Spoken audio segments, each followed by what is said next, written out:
That is a simple walk down to the Officers Club, which is down the hill there. For those that do need a ride, the buses will be available for you right outside the War College. Now I'll turn you over to Professor John Maurer, who is from the Naval War College, as our moderator for Panel 1. Thank you very much, Mike. It is a great honor to have such a distinguished panel today here at the forum. Professor Strawn from Oxford, Professor Cerati from University of Southern California, and Ambassador Dobbins from the RAND Corporation. This panel seeks to use the lens of history to gain insight into current challenges of avoiding conflict, of managing the international environment to prevent war, and promoting partnerships. The task of managing rivalries, breaking down barriers to cooperation is not new. Thucydides wrote about this in ancient Greece 24 centuries ago, about how the problems of fear, honor, and interest could lead to conflict. Thucydides' tragic view of history and how changing power balances can lead to conflict, of the relationship between land and sea power, such as Admiral Roughhead talked about this morning, remains of greatest relevance for today, providing us with a crystal ball, cloudy though it sometimes might be, giving us nonetheless a crystal ball to see into the future. This panel will examine success stories and failures in the hope of understanding better today's world arena and the problems before us. The first speaker will be Professor Hugh Strawn. He holds the Distinguished Cicelli Professor of the History of War at the University of Oxford. He is a Fellow of All Souls College. He is the Director of the Leverhulme Program on the Changing Character of War. He is a prolific author and well-known commentator on strategy, history, and war. His writings, including a very well-regarded history of the First World War and an essay on the lost meaning of strategy, these readings form a staple part of the Naval War College's strategy curriculum. Professor Strawn will be our first speaker.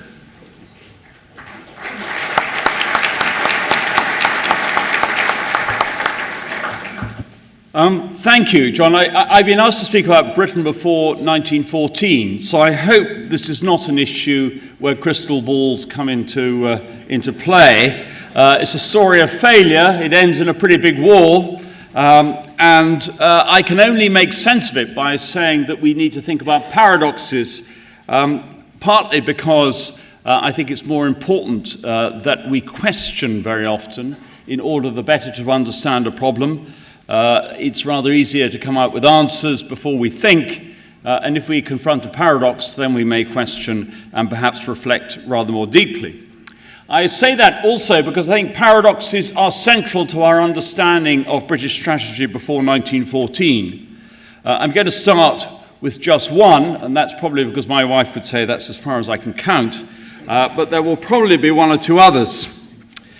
The paradox is this: that Britain in 1914, before 1914, whatever your image is in the United States, was a politically, economic, and socially progressive power at home. But it was deeply conservative abroad. Its government was changing the status quo domestically, but shoring it up internationally. That was because in 1905, a Liberal government which by 1914 had proved to be the most reform-minded administration since Gladstone's first government of 1868, a Liberal government had come to power which had gone ahead to embrace the principle of welfare through the state provision of national insurance, which had funded through the introduction of death duties that process through a tax on inherited wealth, through the principle of progressive taxation on earned income, It had done that too to fund defense spending, it has to be said, but one of the principles here was supporting social insurance.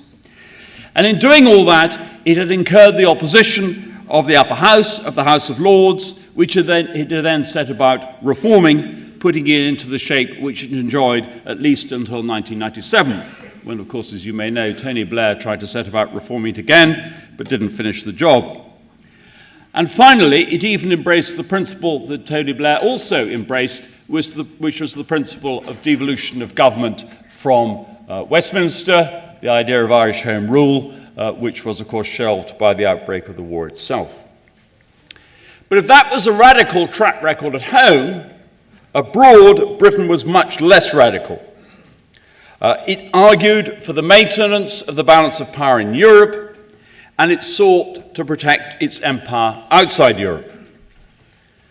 Now, German historians might like to see Germany, and in the presence of a distinguished German historian, I'll probably be corrected in a couple of minutes' time, but German historians might like to see Germany in 1914 as essentially a conservative actor, an autocratic Kaiser, an overmighty army, and an ill-developed constitution. But it also saw itself as the representative of innovation and change, with the Kaiser, at least when he came to the throne, as the embodiment of youth and enterprise.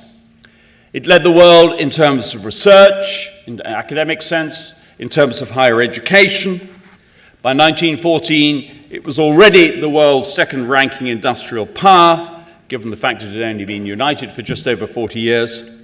But it was also a power whose industrial strengths resided in those industries that mattered most in 1914, that is to say, the cutting edges of industry, chemicals, optics, as well, of course, as the heavy industries of iron and steel. Germany, in other words, was tempted to see itself as the prisoner of an old order embodied in Pax Britannica, the prisoner of an international system which was designed to contain it, not to enable it to flourish. And in that perception, it was not necessarily completely wrong. Because in 1850, Britain had not had to worry about its relative position in the world, but by 1914, it most certainly did. 1850 had been for Britain a unipolar moment, to use the vocabulary of today. Germany was indeed still divided. France was going through its usual domestic volatility and was a pale shadow of what it had been in the 18th century or in the 17th century. And Britain was not only the world's leading industrial power, it was, to all intents and purposes, the only industrialized power in the world. It was very easy for Britain to advocate free trade precisely because if you practiced free trade and you said all markets must be open to all people, and you happen to be the richest country in the world, then on the whole, your goods would sell more cheaply, more effectively to other countries than would those of any of your competitors. By 1850, crucially too, the principle of free trade had become embedded within British politics and had effectively defined, I wouldn't say the modern Conservative Party because it's just redefined itself, but had defined the Conservative Party as it understood itself by 1914. By 1914 itself, on the other hand, Britain had slipped from being the world's leading industrial power to third place, behind not only Germany, but also, of course, the United States. And it had done that without suffering any military defeat, not least to either of those two powers. Nor had Britain suffered any absolute decline, picking up what the last speaker was just saying, when he talked about the United States' position, not in terms of the United States' absolute decline, but in terms of the relative rise of other powers. If you lived in Britain in 1914, you were far better off than your grandfathers and grandmothers would have been in 1850. But Britain had suffered relative decline. Its unipolar moment had gone, and it lived in a world where it had to reckon with peers and competitors. Now, of course, there is an implicit comparison here with the position of the United States today. Like Britain in 1914, the United States is essentially a status quo power. The CNO said just now that the aims of the national security strategy included stability. He talked a great deal about the international order in terms of its role in maintaining that stability. The United States is the international actor which needs to preserve and shape the current world order as best it can. Its paradox, at one level, is even more profound than that which confronted Britain, because the United States is founded on the notion, embedded in its constitution, that it is by nature progressive, that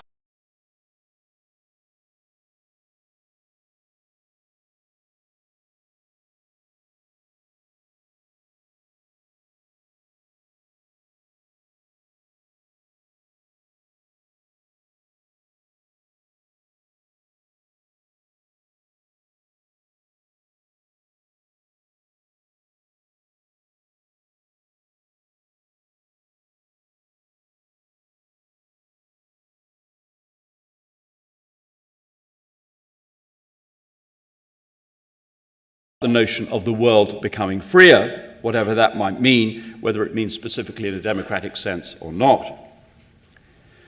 Britain's solution to its paradox, as it became conscious of its relative decline from, say, about 1870, was much more pragmatic than ideological.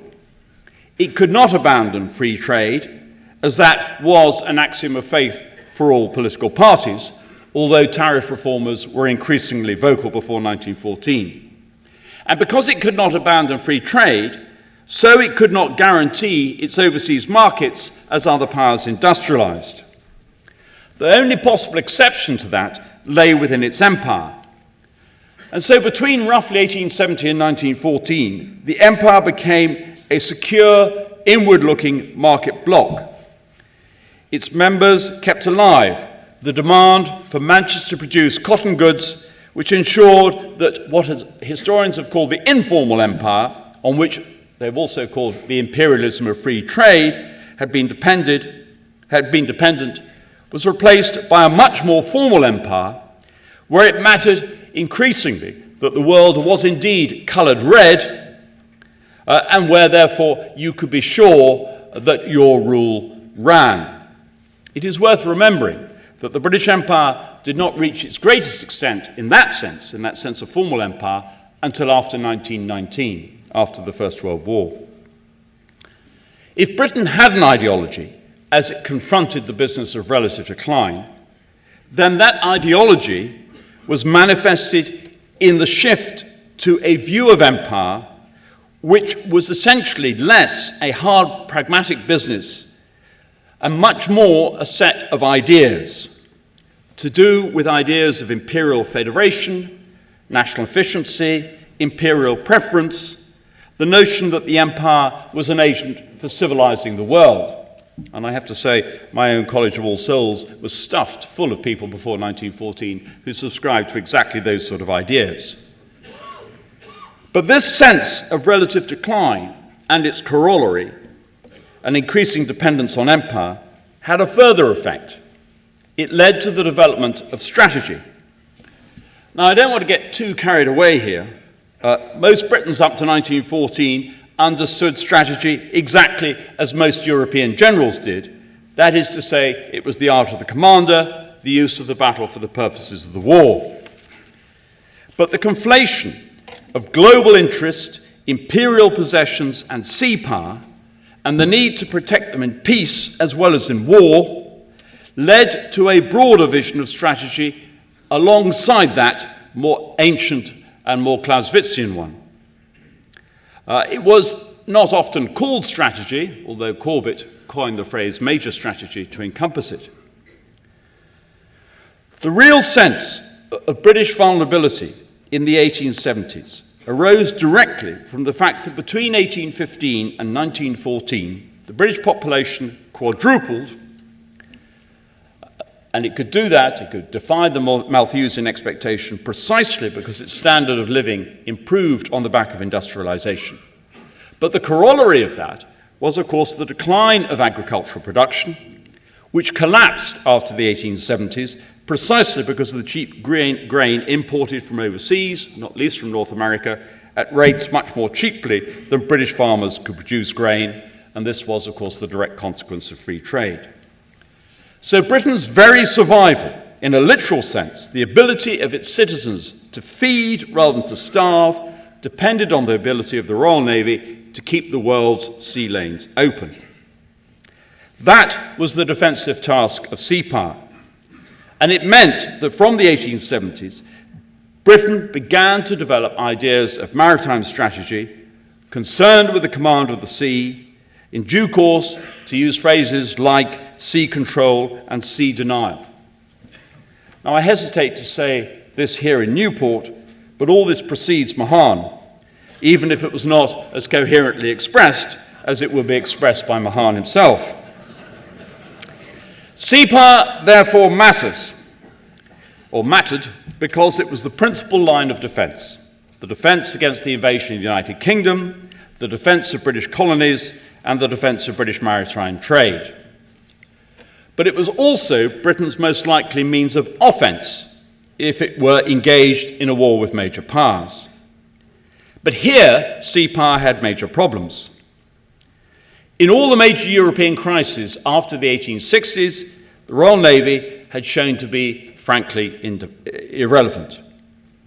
Furthermore, after the Declaration of Paris, which concluded the Crimean War in 1856, there had been a serious effort to make the original ungoverned space in the world, that is to say the sea, a more governed space, to outlaw guerre de course, an argument, of course, which suited Britain very well if it were a neutral state, as it would curb the options open to the belligerent power, but which would not be much good to Britain if Britain were the belligerent state, when, of course, it would wish to have a broader definition of blockade and its ability to control the enemy's trade.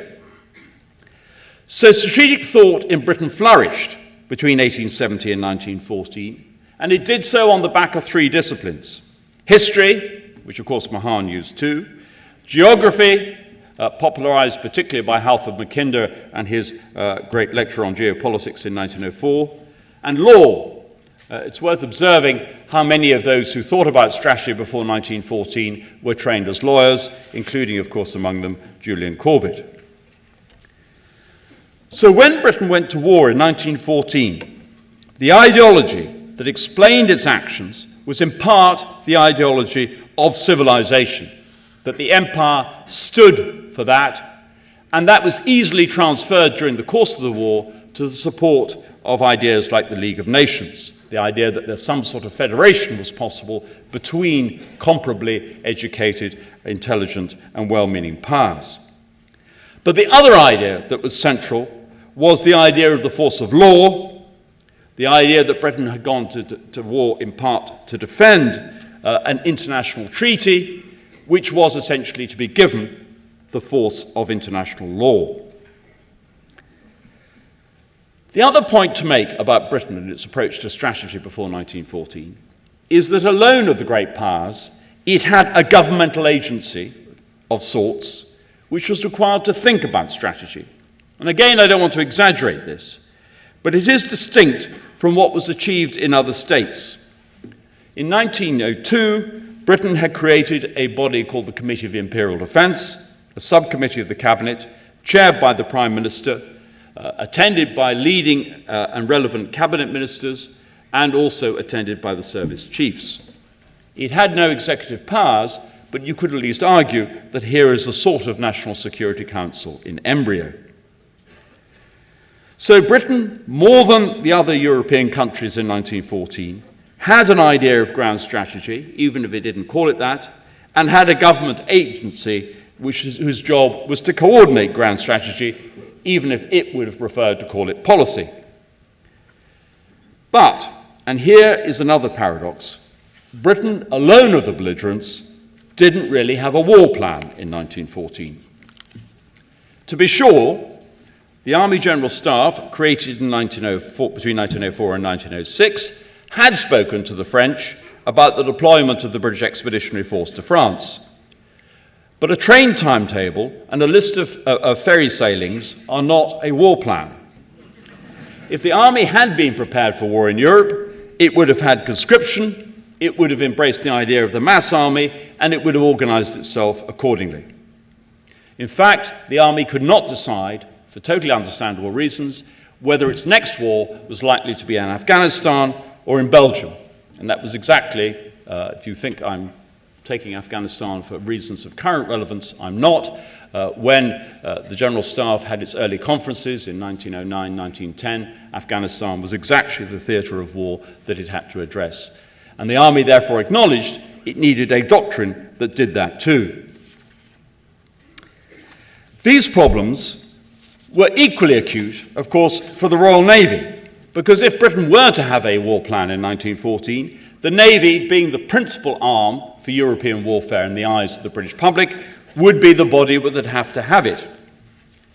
The fact that the Navy did not have a war plan may well have been because it didn't have a naval general staff. But it was also because the Navy was caught on the horns of two dilemmas. First of all, was its function to fight a war or to deter one? And secondly, was its most likely theatre of operations the home waters of the United Kingdom, or was it the oceans of the world as it protected British global trade, the corollary, if you like, of the Army's dilemma? Which is why policy, the obvious answers to both those questions is that both those things were required of the Navy. Which is why policy and strategy and practice are in fact so different from strategy and theory. The reality of the situation rarely allows you to take harsh choices or decide between harsh choices like that. These were, of course, also the dilemmas that confronted British foreign policy under Sir Edward Grey, the British Foreign Secretary between 1905 and 1914.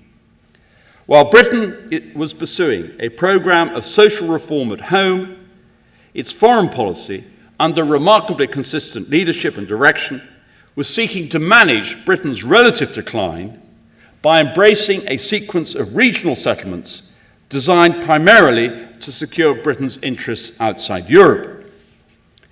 So important were these external considerations that they trumped radicalism at home, including, of course, an agreement with Russia, which appalled the left wing within Britain. But as it solved those problems, so what it found itself doing is giving its relationships an increasingly European orientation. Accommodations reached for non-European reasons ultimately had consequences within Europe.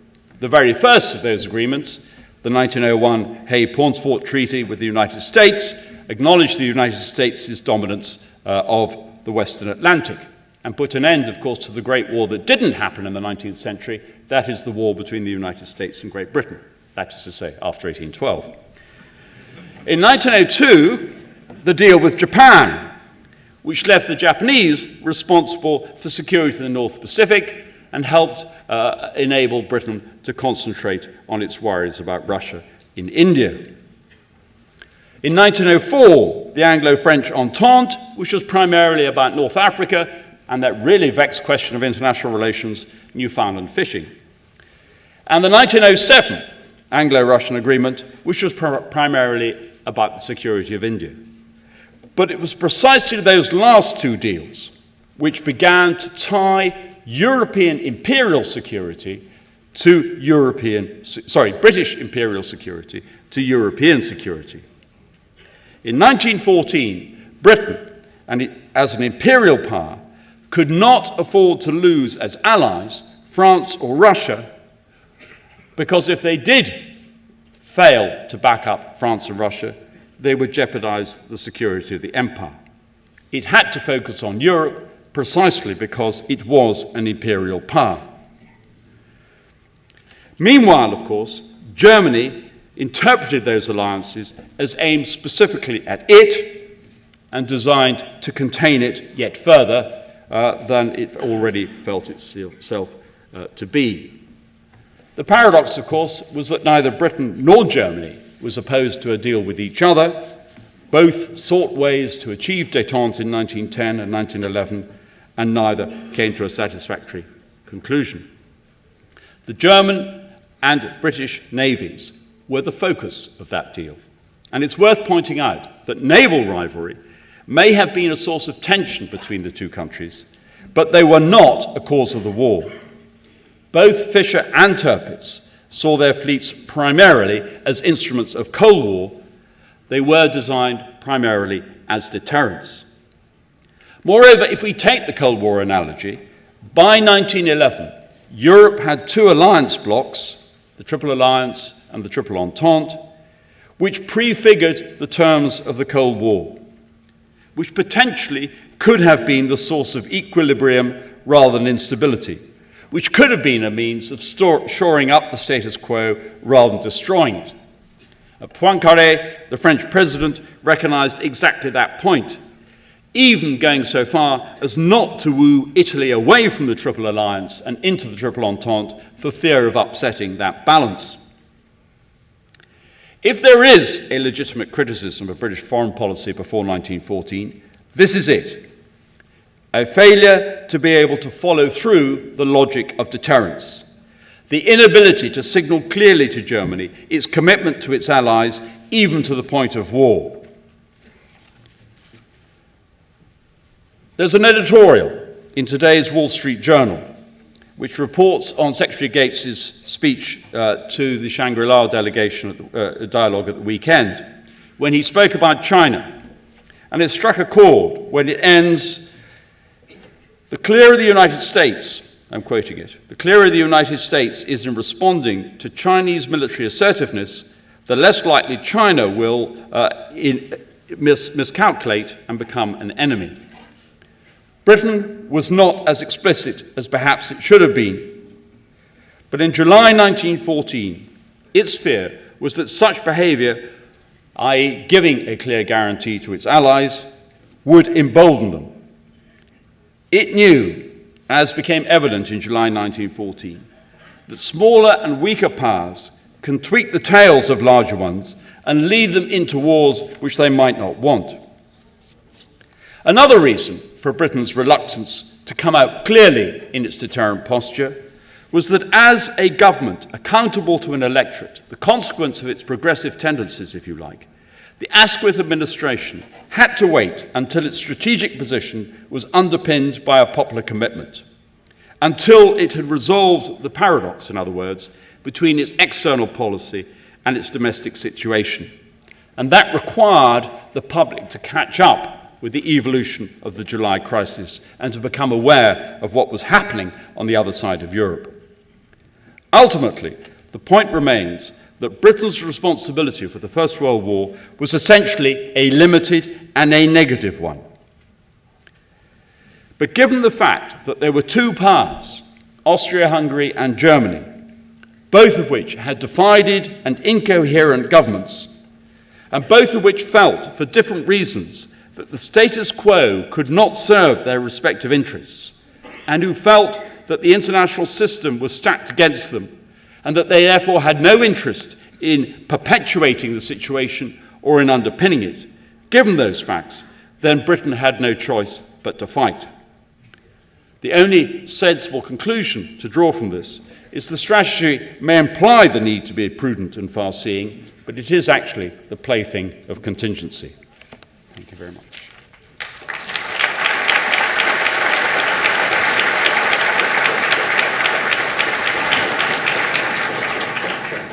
Thank you very much for that talk. Again, some haunting parallels there to keep in mind throughout the rest of the forum. Next is Professor Mary Cerati. She is a distinguished historian of American foreign relations and the Cold War. She serves on the faculty of the University of Southern California. She has just recently published an award-winning book about the end of the Cold War, entitled 1989, The Struggle to Create Post-Cold War Europe. The Financial Times selected this book as one of its books of the year, and it has garnered a number of distinguished prizes. Her writing has also appeared in Time, Die Zeit, The Economist, She serves as a political commentator on the BBC, CNN International, and Sky News. In addition to her scholarship, her teaching, and policy commentary, she has served as a White House Fellow. Professor Sarati. Yes. Thank you very much for that. And actually, the man under whom I had the privilege to serve, Leo McKay, is here today as a White House Fellow, so it's wonderful to see Leo McKay again. Thank you very much for the invitation to come and speak to you. When I got the invitation, I was deeply terrified because I have never spoken to a naval audience before. So I called a friend of mine, a Navy captain. I said, what can I tell these experienced officers? How can I add value? And he said, you know what? You need to talk to Admiral James Stark.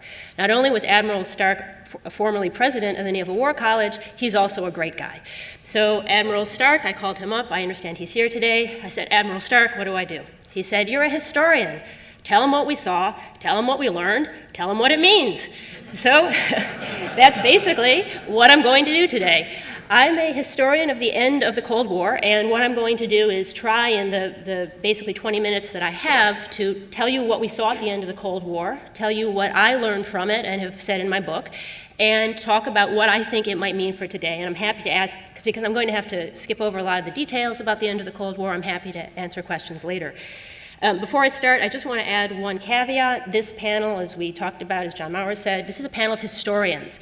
So we're slightly different from political scientists. We're not wedded to the idea of theory as a means of predicting the future. I'd like to use a quotation from my former PhD advisor, John Lewis Gaddis, about what it is that we are trying to do.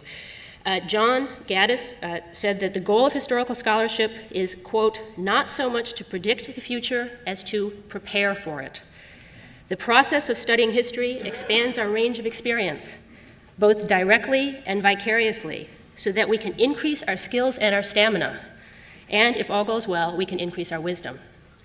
This principle is much the same whether you are working out in a gym, flying a 747 simulator, or reading a work of history.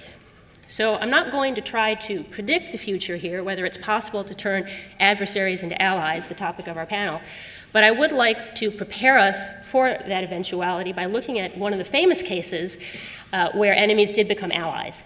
Now, it would seem in some ways I could give you a very short talk. The Cold War ends, United States, Soviet bloc, no longer in conflict, enemies become allies, story is over. Well, actually, it turns out the story is a little bit more complicated than that, and so that's what I'm going to talk about today. And I'm told if I press this magic button and point it that way, yay, it worked, exciting. All right, so what I'm going to talk about today is, in particular, what interested me in writing the book. In writing the book, there was already a lot of good scholarship out there on why the Cold War ended. What was interesting to me was the transition into our current political era. How did we get the current political order we have? And in particular, given the extent of the upheavals of 1989, how did Cold War institutions, from NATO on the international level to all kinds of old West German laws on the more local level in United Germany, how did Cold War institutions survive the upheaval of 1989? Why, despite the dramatic events of 1989, do we see so much continuity of Cold War institutions into today's world? And how successfully did the United States transition from a hostile to a cooperative relationship with former Cold War enemies? It turns out when I started to look at it in detail that the answers were not as obvious as I thought. So, as I said, I'm going to talk what we saw in the ordering moment of 1989-90. That's a concept that I'm borrowing from the political scientist John Eikenberry. It's a very useful concept. John has identified these critical moments where true extensive change is possible. This, in some ways, is similar to Stephen Jay Gould's biological theory of evolution. Stephen Jay Gould, the late Stephen Jay Gould, was a professor of biology at Harvard, and he argued against the idea that evolution happens gradually. He believed in punctuated equilibrium. The notion that there are critical moments where dramatic change occurs. Those are then set. You then have a period of stasis until a crisis reveals that those changes are no longer adequate and new changes occur. So in biological theory, punctuational moments, John Eikenberry calls them ordering moments, this idea that there are these special time periods when changes are possible, such as a change from an adversarial relationship to a friendly relationship. So I think of 1990 as such an ordering moment. That's what the book is about, and I want to talk about what we learned from it and what it means for today. So if you think about 1989, I ask you to basically forget that you know that it ends peacefully. At the time, it was not obvious that that was going to happen. There were protests, of course, not only in Europe, but also in Tiananmen Square in China. You see here the protesters who have built what they call the goddess of democracy to stare down Mao in Red Square. There were, of course, protests going on, solidarity in Poland and so forth, but the Chinese story, as we all know, ends very, very differently. You see here a photo. This is from June 5th, 1989, so this photo is almost exactly 21 years old. So forget your knowledge of the fact that what happens in Europe is peaceful. That wasn't necessarily obvious to people at the time, and after they saw this happen in June '89, there were a lot of worries about what might happen in Europe. So 1989, you have the Berlin Wall come down, you have all kinds of protests going on in Europe, but it's not clear what the outcome is going to be. Are communist regimes in Europe going to defend themselves or expire violently, leaving bloody scars across Europe? Is central planning going to survive in any way? The East German dissidents who led many of the East European revolutions led it because they wanted a better socialism, not necessarily because they wanted to become like the West. Was that a viable option or not? What would happen to Germany? There's a famous comment of the French, we like Germany so much, we are glad there are two of them. Would the French let Germany unify? The French, of course, are in the European community with the Germans. They have some sway over them. What's going to happen to the European community? There had been an idea of a common currency floating around for a long time, but what was going to happen now that borders were coming down? Were currency borders going to come down as well? Oops. There you go. And finally, what's going to happen to NATO? Right? NATO is the quintessential Cold War organization, and the Cold War is ending. So what is going to happen to NATO? Is it going to expire, remain frozen in its past borders, or enlarge? What is the future of NATO? And what is going to happen to Russia? If borders dissolve in the center of Europe, how far east does the embrace go? Does Russia become an integral part of a pan-European political structure, or does it stay on the periphery? So these are all the open questions about world order in 1989 and in 1990. So the question really was this map. This was the map of my childhood. I still intuitively sometimes think of Europe as looking like this. It was clear once this piece is falling out, the link between East Germany and West Germany, once that link is falling out, what other borders are going to change? What is this map going to look like afterward? So these are the things that are at stake in this ordering moment of 1989, 1990. So in order to research this, I spent about 5 years working on this, and I did archival work on both sides of the former Iron Curtain. And I also, one of the great advantages of this topic, because it's so recent, is a lot of the people who are involved in it, many of whom I assume are in this room, are around, and I was able to interview them. So I was able to interview Secretary Baker, Douglas Hurd, Hans-Dietrich Genscher, Dennis Ross, Brent Scowcroft, Horst Telchik, Robert Zellick, and so forth. So this topic, usually historians, we work from primary sources, and those need to be available. Government documents, as you know, are usually kept closed for a number of decades. But unusually in the case of 1989, because so many of the leading political players involved were so proud of their accomplishments, they waived the closure period. So I was able to read top-level American, German, French, British documents, and then the Russians, because they're upset about what happened, Gorbachev has released a number of his documents, thousands of them, because he wants his side of the story out. So unusually, it was possible to do historical work on this time period, even though I could not, for example, do the same study for, say, 1979. So this was a historical study. So what did I find? Well, I found that when I looked at this ordering moment, all the leaders in it, American, British, French, German, they were using architectural metaphors. They talked about it as a moment for new construction.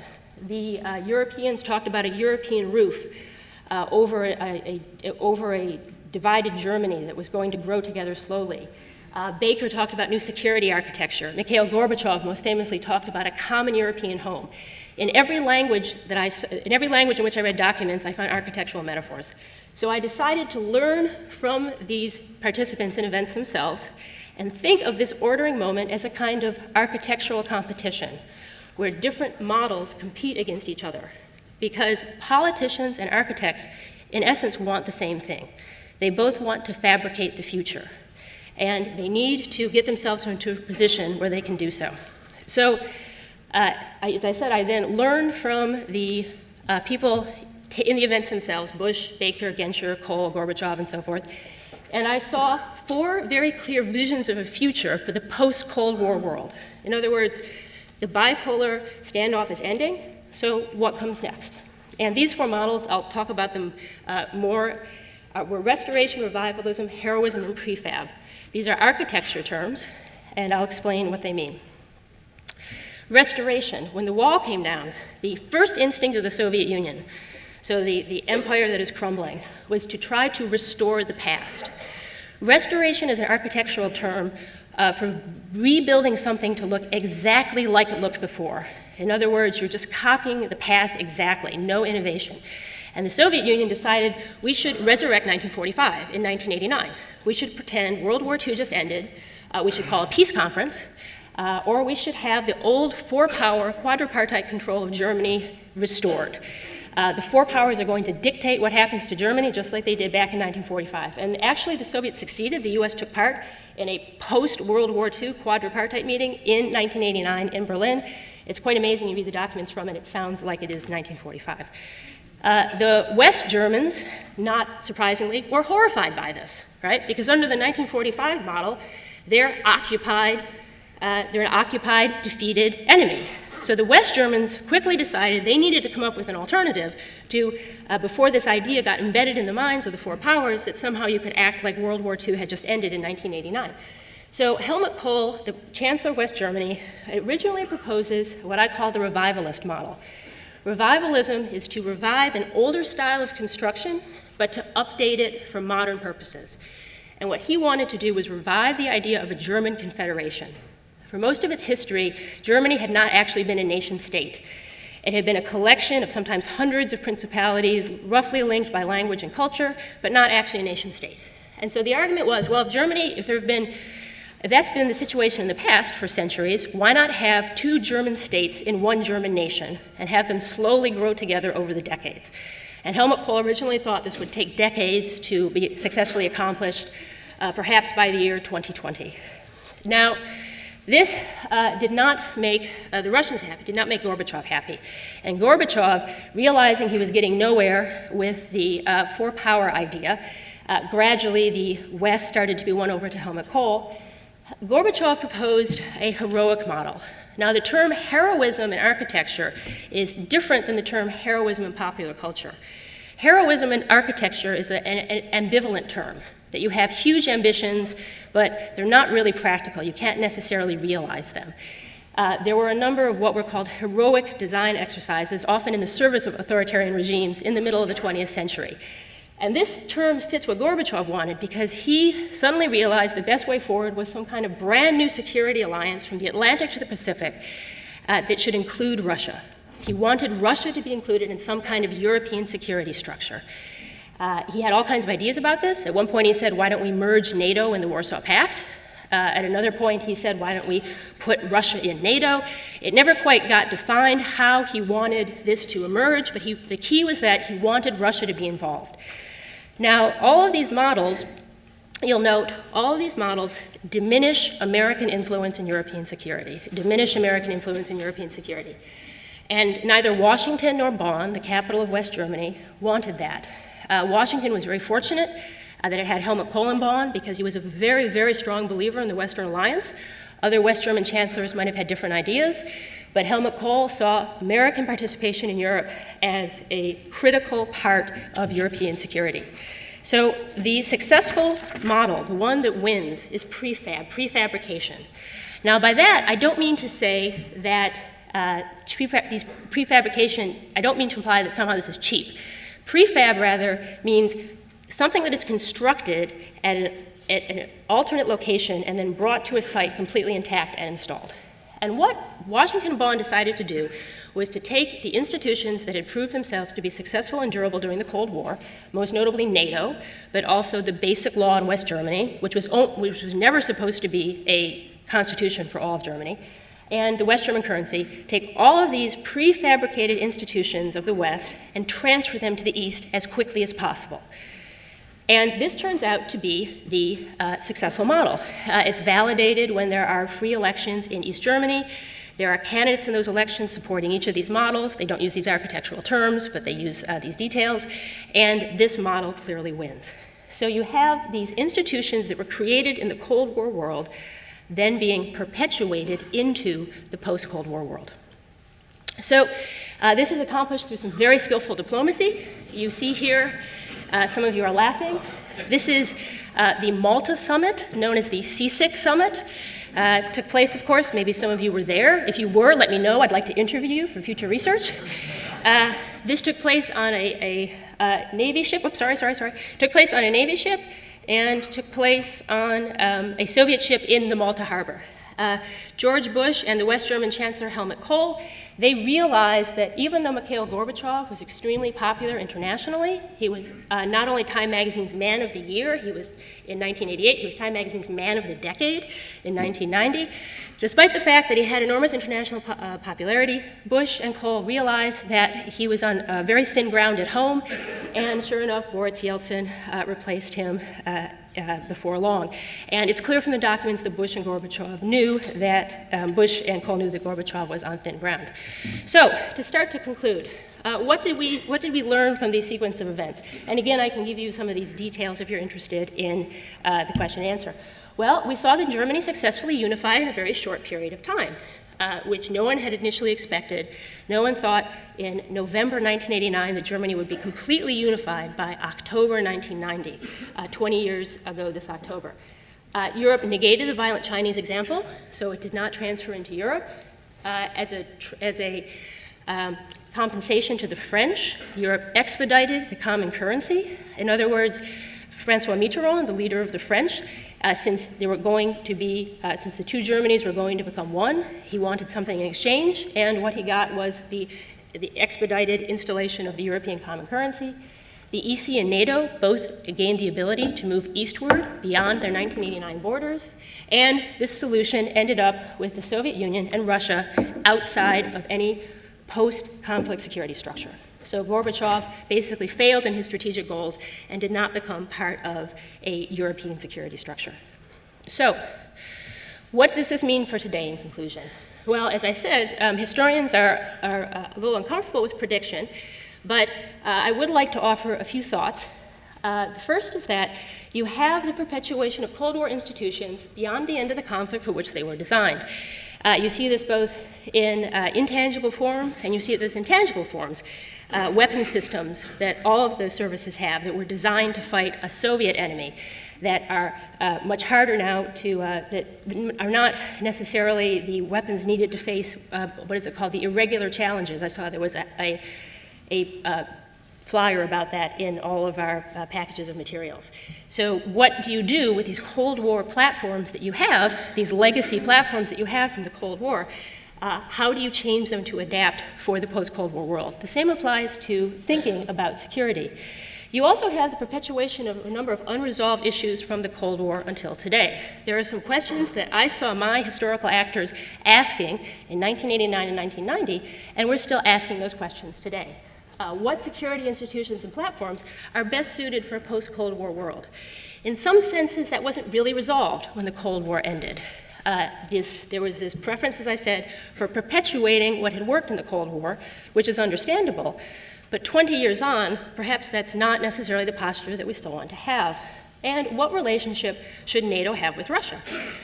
You'll be hearing from Charlie Kupchin this afternoon. Charlie Kupchin, as many of you know, has just written an article in Foreign Affairs saying that Russia should join NATO, that it's now time. Well, these were actually questions that I saw my historical actors asking in 1990 and that never really got resolved.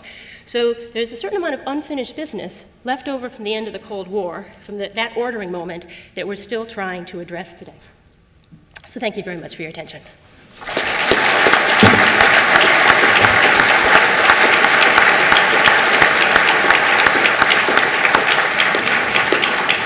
Thank you very much for a very thought-provoking discussion about the end of the Cold War. Those models are very useful for thinking, ordering our thoughts about international environment. Thank you.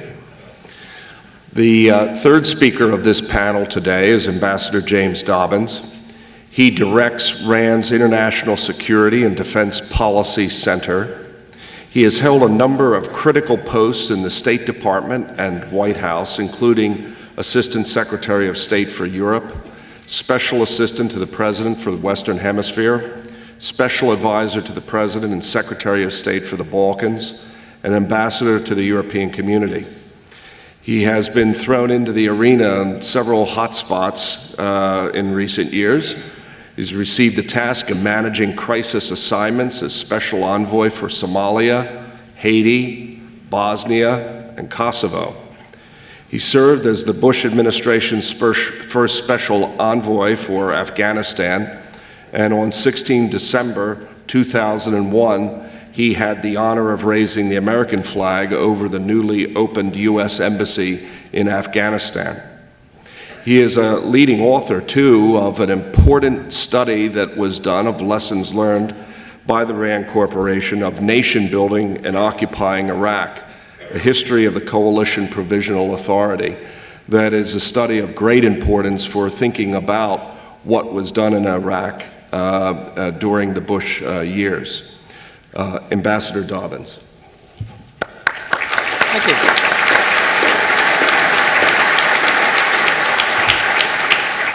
The mission of the American military is often described as fighting and winning America's wars. The implication of this is that wars are supposed to end in an American victory and an adversarial capitulation. Sometimes this occurs, but it's not the most frequent outcome, either of American or other conflicts in general. If you look at American modern history, the Korean War ended in a negotiated stalemate. The Vietnam War ended initially in a negotiated agreement. North Vietnam then reneged on its promise not to invade South Vietnam, and the United States reneged on its promise to support South Vietnam, and so that war ended again in a clear victory for the wrong side. The war in Bosnia ended in a negotiated settlement. The war in Kosovo ended in a negotiated agreement, although that was much closer to a victory for the United States and its allies. The war in Iraq, to the extent it has ended, ended in a series of implicit and explicit accommodations, one of which was the decision by the Sunni insurgents to come over and be put on the American payroll. Another element of those implicit and explicit accommodations was an agreement by the United States to withdraw all its troops by the end of 2011. There's been a lot of other wars that have ended over this same period. At the end of the Cold War in the early 90s, there were about 60 conflicts going on around the world, mostly civil. The bulk of these have since been ended. The UN, for instance, has brokered peace settlements and then enforced the application of those peace settlements by dispatching troops to Cambodia, Namibia, Mozambique, Angola, El Salvador, East Timor, Liberia, Cote d'Ivoire, and Sierra Leone. At the moment, the UN has over 100,000 soldiers and police deployed in 16 different countries, overseeing the implementation of negotiated peace agreements. A peace which in almost no case was the result of a clear-cut victory. What does this mean for conflicts that we face today? I'd like to just mention a couple of the most prominent and perhaps draw some lessons from these examples. One is the conflict between Israel and the Palestinians, and the second is the ongoing conflict in Afghanistan. The conflict between the Israelis and the Palestinians dates at a minimum from 1967, when Israel occupied the remaining Palestinian territory in the West Bank and Gaza. Israel was able to negotiate peace settlements with both Egypt and Jordan, which ended the conflict with them, but it's never been able to negotiate a settlement with the Palestinians. And this is the result, on the one hand, of the weakness of the Palestinians, and on the other hand, Israel's ambivalence about whether it really wants an agreement. For the Israelis, there's essentially two choices other than eternal occupation. One is to actually incorporate these territories into Israel, and the other is to liberate them. And the Israelis have been unable to decide which of these they prefer. The problem with incorporation is that it would result in a population within the enlarged Israel that was 50% Arab, thus diluting the Jewish character of the state. Liberation, on the other hand, would mean permanently renouncing the claim to territories that some important factions within Israel regard as part of their historical heritage. And thus, from the Israeli standpoint, occupation, despite its costs, it has tended to be the preferred alternative. The Palestinian weakness and Israeli ambivalence tend to reinforce each other. The Palestinians will be a weak and incapable negotiating partner as long as Israel is ambivalent about whether or not it really wants to create an independent Palestinian state. And the Israelis will tend to be ambivalent as long as their Palestinian potential partner is weak. And the United States tends to contribute to this by making Israeli immobility on the issue comfortable. It makes it comfortable by providing large amounts of American assistance, a couple of $1 billion a year. Israel is normally the largest recipient of American assistance. It's also the only recipient of American assistance that's a developed, rich country with a standard of living and per capita income on the level of Germany or France. The United States also provides political cover, routinely vetoing resolutions in the UN Security Council that are critical of Israel. And so this allows Israel to continue its ambivalence. And I don't think that this conflict is likely to be changed, is likely to be resolved until somehow Israel perceives liberation of the Palestinian territories as more comfortable or less uncomfortable than continued occupation.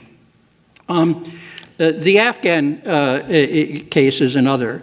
The war in Afghanistan appeared to end in a clear-cut American victory by the end of 2001, but there was an inadequate follow-up, a failure to establish a secure environment and to deter the reemergence of a violent resistance movement and a growing insurgency. The result is a conflict today in which, at least until recently, American commanders have regarded have believed that they were in fact losing ground. How is this war likely to end? The famous question that General Petraeus asked only a few weeks into the U.S. invasion of Iraq, "Tell me how this ends," is certainly equally applicable to the current conflict in Afghanistan. In recent weeks and months, there have been debates in Kabul and also in Washington between two schools of thought, which are within the Beltway known as reintegration on the one hand and reconciliation on the other hand. Reintegration is conceived of as a bottom-up process, a sort of equivalent of the Sunni change of sides that occurred in Anbar province in Iraq, in which the United States essentially recruits current Taliban fighters and brings them over to the other side, one at a time or in small groups. Reconciliation, on the other hand, is intended to connote a top-down process in which an accommodation is achieved by negotiating with the insurgency leadership on a mutual accommodation that leads to an end to the conflict. Now, until recently, the United States, the American government, has tended to prefer the former, reintegration, as opposed to the latter, because the costs are less. There are financial costs to actually bringing over elements and either disarming and reintegrating them in a civilian society or actually continuing to employ them in some security role, but those costs are fairly minimal and doesn't require large-scale political compromises, whereas in practice, reconciliation would require substantial mutual accommodations. On the other hand, Washington has not been opposed to reconciliation as a longer-term objective, recognizing, as American commanders have indicated, that this war is not going to be ended through a military victory in a traditional sense. But there has been a preference, I think, until recently, to postpone any serious negotiations until momentum has been reversed, until we stop losing and begin winning. And that has been, at least until recently, I think, the preferred American course. Karzai, on the other hand, wants to initiate a process of reconciliation, that is, negotiations with the insurgency leadership, as quickly as the other side is prepared to enter into such discussions. And so there has been a debate between the United States and its Afghan ally. The problem with waiting until momentum is reversed and we start winning rather than losing is that it's possible that may never occur. It's possible that the best we can do is fight this to a stalemate. That is, we can stop losing, but not achieve more than an equilibrium in which there is not a clear-cut reversal of momentum, particularly if we're trying to do this over the next 12 months.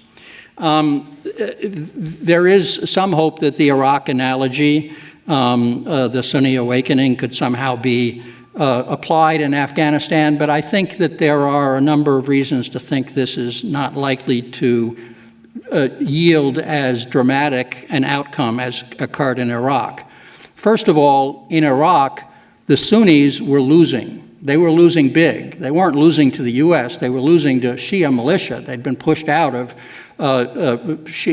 Sunni-dominated areas and recognized that they were going to continue to lose unless they gained a powerful ally in the United States.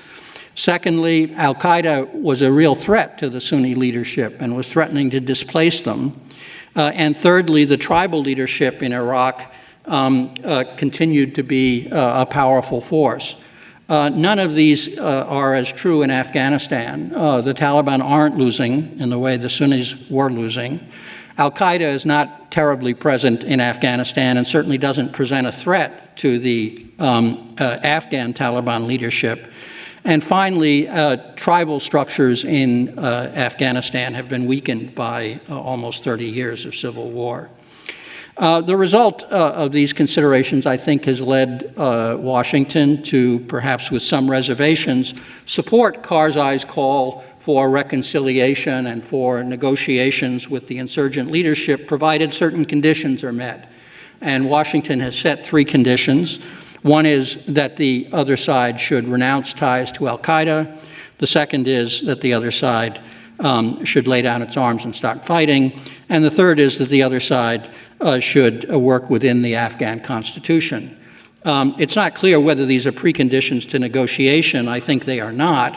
They are simply preconditions to an acceptable outcome of the negotiation, in which case I think they generally make sense. So I think we are going to see some attempts to initiate a process of reconciliation and high-level negotiations. But history does suggest several caveats or several reservations about how likely this is to succeed and how quickly.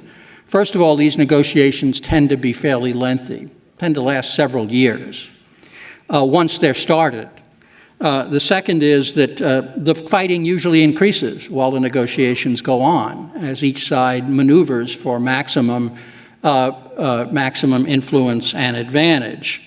And so my conclusion based on history is that even if we succeed in initiating a process of negotiation with insurgents with elements of the insurgency leadership, if not with all of them, this is not going to produce results within the time frame set by President Obama for the beginning of American withdrawals from Afghanistan, which is the middle of 2011.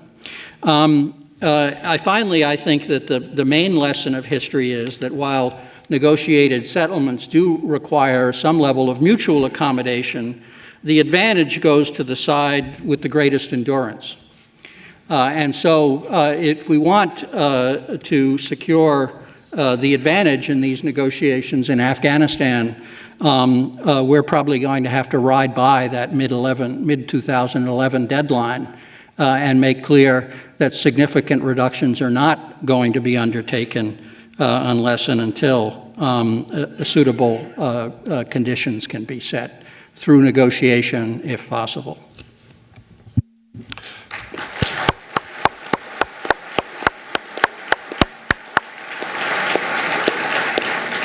Thank you very much for that commentary. Very useful for thinking about the future in Afghanistan.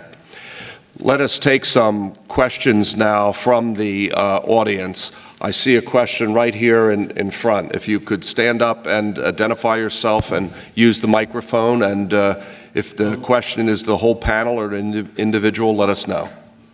My name is Jerry York, and this question is addressed to James Dobbins. Why does the U.S. enable Israeli ambivalence to settling with the Palestinians when Israeli reluctance to settle with the Palestinians leads many Arab countries to hate the United States and fund al-Qaeda? I think America's relations with Israel are not primarily based on strategic or geopolitical or realpolitik considerations. They're based on ties of sentiment and ideology deriving from modern European history, the experience of the Jews during the Second World War, and a strong commitment to the creation of a Jewish homeland. That generates a very considerable level of support within American society that tends to be, at its core, quite uncritical of Israel. Other questions, comments? In the back there. This is for James Dobbins on Afghanistan. When the United States increased troop levels in Afghanistan, do you think it did so with the full knowledge of what you just outlined, the knowledge and agreement of what you just outlined about the two choices and the endurance race?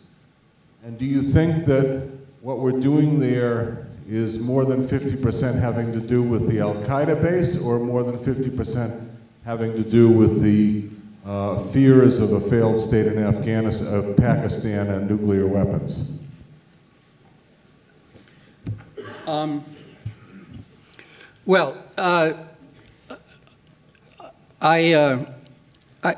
think that the concept of possibly securing an acceptable negotiated settlement was certainly part of the debate back last year when the president made his decisions about reinforcing. He made two decisions, one a couple of months into his term and then another one later in the year. I don't think it dominated the discussion because we were losing so badly at that point that there was no realistic prospect that you could get a negotiated settlement that would be worth anything. So I do think it was part of the debate, but it wasn't the dominant factor. In terms of the rationale for being there, I think the administration has tried to narrow the rationale to al-Qaeda, but as a practical matter, concern over developments in Pakistan is at least as acute as concern over Afghanistan. So the reason to remain in Afghanistan is to prevent Afghanistan from again becoming a hub for global militancy and attacks on the United States and its allies. But there's also a similar threat emanating from Pakistan which requires a different approach since we're not going to invade and occupy Pakistan in all likelihood. And there's a view that the two are interconnected, and that continued American involvement in Afghanistan and denying Afghanistan as a sanctuary for militant, for global militancy, also is important to stabilizing Pakistan, and that the two therefore are interconnected. Yes, right here in front.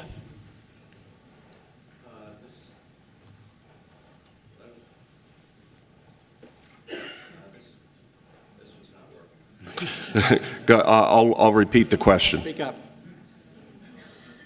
I'll make it loud enough. How's that? This is for Mr. Dobbins. Part of the problem that I think we're having with Afghanistan in our negotiation process is the credibility of who we're negotiating with and the sustainability of those individuals being able to act on the negotiation process after the fact. What are your thoughts on that, sir? I think that's clearly a major factor, and it's why a negotiation to be successful requires more than Mullah Omar promising to break his ties with al-Qaeda. An Afghanistan that remains in civil war, even if al-Qaeda has temporarily been excluded, is going to be an attractive breeding ground for militancy and terrorist groups, and therefore you would need a resolution that offered the prospect of real peace in Afghanistan, and not simply an ongoing civil war between Pashtuns, Tajiks, and Uzbeks over control of the country. And therefore it would have to be a settlement that was supported not just by the current insurgents, but by Pakistan, Iran, Russia, India, Saudi Arabia, as well as the United States, because any or all of these countries have the capacity of destabilizing Afghanistan, supporting local champions, and plunging the country back into civil war. Thank you. Right over here. Yes, Michael Gallus. I would like to open this question to the entire panel because I think some things were said about the conditions before World War I that I think resemble the world today more closely than before World War II, and to the recent history of the post-Cold War era. And it is this: the discussion this morning, many questions were asked about China. In the discussion of Europe before World War I, the question was, did Germany see England as an enabler or a container of their future ambitions? I think the thing is on the table, and I think Americans are equally ambivalent about it. Now, when you think of the alignment of political, economic, and military forces, you see certainly in the economic world, there's an attempt and desire to engage China as a partner and enable China's economic growth as a positive factor. On the other hand, on the military side, we hear threats. So clearly the military perception, the economic perception are almost diametrically opposed. From the US trying to be a country perpetuating stasis and containment because the prefab exportation of Western institutions as opposed to building new institutions seems to more resemble what was traditional British policy of maintaining status quo as opposed to adapting to a new world. So I'm curious from the panel's perception, their study of history and building a framework, are we on a path towards creating a sustainable security framework, or are we in fact creating gaps between interest groups that are going to become increasingly unresolvable? Thank you. You. Is that on? Yeah. I think the big issue about the China-US parallel and the Germany-Britain parallel in 1914 is that actually both relationships are sort of managed. It's the thing that comes from left of field that upsets the relationship. It's not to say there aren't tensions, and in fact the tensions, of course, are very similar to the ones you've described, that there's an extraordinary degree of cooperation between Britain and Germany before 1914, an enormous admiration within Britain of what Germany is doing in terms of the academic achievement of Germany, in terms of a sense of Germany certainly as a trade rival, but also a trade rival that is probably livable with, an imperial rival that's livable with, and the whole point is discussion in order to sustain that relationship. So the military challenges, or specifically naval ones rather than army ones, but the military challenges are actually offset by the other factors and aren't necessarily in as great a tension as the polarity suggests. What it doesn't allow for is a local war that gets out of control, that offers the opportunity to change the status quo, and where actually a comparatively small power can manipulate the situation. I mean, if my First World War moment, there was a question earlier today to CNO about what kept me awake at night. What keeps me awake at night is the Middle East, not for reasons in part we've heard about, but I mean, the possibility, it seems to me, of one conflict leading to another in a ripple effect, which is the 1914 model for me, which then involves great powers who otherwise are managing their relationships, not wonderfully, but adequately. That seems to me the situation that we really have to guard against, rather than the more predictable, in-your-face situation. Yeah, thank you very much for the question. Oops. Thank you very much for the question. I realize that I'm one of the few things standing between you and lunch, so I would like to say many, many things about that, because I think it's an interesting question, but just to be fairly brief, as part of my preparation for this talk, I read the maritime strategy, and I thought it included the extremely smart line that trust and cooperation cannot be surged, that there is a security value in ongoing relationships with allies above and beyond your ability to surge in a sort of particular manner. I mention that because I think that until there is some kind of defined place for Russia in a European security system, no, we're not, to answer your question, on the way to a sustainable security framework. Now, I don't know exactly what that answer is, but this was a great unresolved issue of the end of the Cold War. It's led to ongoing tensions. You think about the geopolitics of energy, the way the Russians can turn the lights out in a lot of Eastern Europe. You think about the Georgian War. It's an unresolved issue where Russia fits into European security. I'm only an expert on transatlantic relations in Europe. I can't really address Afghanistan or Pakistan, but I think that until that issue is addressed, then no, we're not en route to that.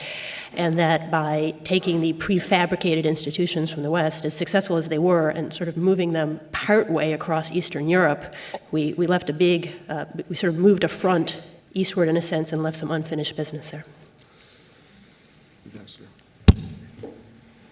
Well, I just say, it's hard to design a strategy or size and design an armed forces without at least a hypothetical enemy, a hypothetical adversary against which to measure one's capabilities. And China is about the only one that people can envisage at the moment that could serve that purpose.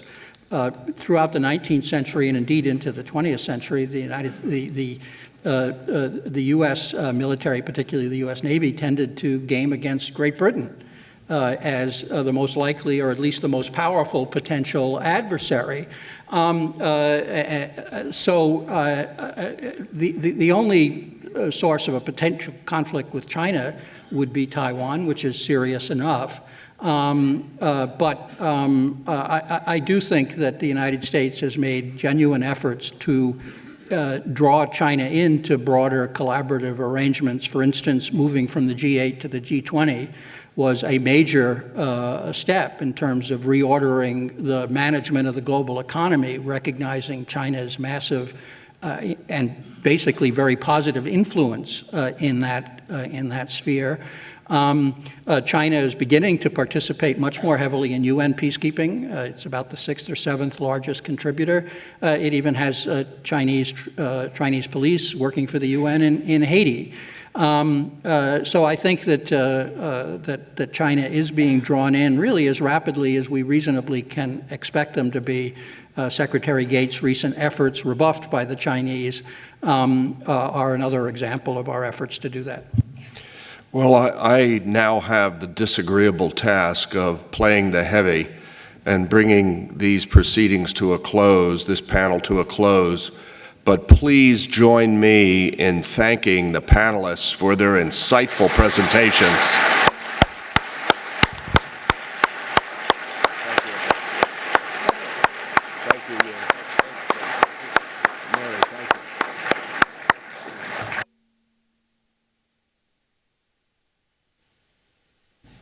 That concludes our morning session. We'll break now for lunch and start back up at 1:15. Thank you.